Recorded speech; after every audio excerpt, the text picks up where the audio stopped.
اعلیٰ حضرت عظیم البرکت فاضل بریلوی رحمۃ اللہ تعالیٰ علیہ دو مولویوں کی بات کرتے ہیں. تو دو مولوی انہوں نے سنا کہ ایک بستی میں ایک اللہ کا ولی رہتا ہے، تو انہوں نے سفر کیا کہ جائیں اللہ کے ولی کی زیارت کریں. دونوں چل پڑے، اللہ کے ولی کی زیارت کی، اور نماز عشاء کا وقت ہو گیا. ان کی اقتداء میں نماز عشاء پڑھی.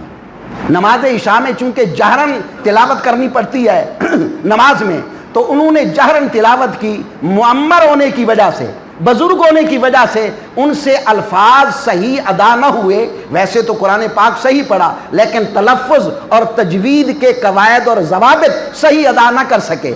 انہوں نے کہا جی بڑے ولی بنے پھرتے ہیں، قرآن پاک کا تلفظ بھی صحیح نہیں کر سکتے.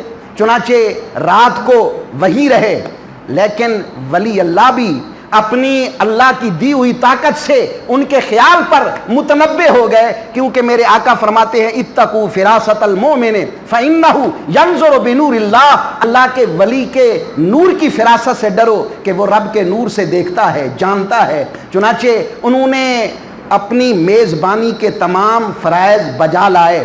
صبح ہوئی، ساتھ ہی ایک ندی تھی، ان دونوں نے کپڑے اتارے. ان دونوں مولوی نے کپڑے اتارے، لنگوٹی باندھ کے ندی میں نہانا شروع کر دیا. سردیوں کا موسم تھا اور کپڑوں کے اوپر اتفاقاً ایک شیر آ کر بیٹھ گیا.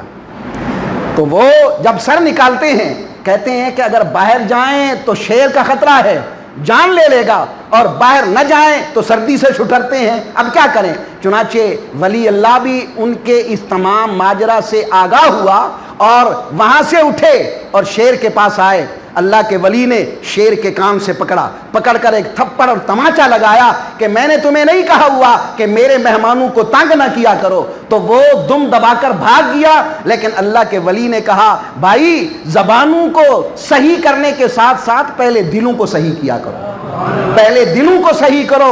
جب تم دلوں کو صحیح کر لو گے تو پھر تمہاری حکومت اور تمہارا حکم وہ انسانوں پہ نہیں بلکہ اللہ کی ساری مخلوق پر چلے گا.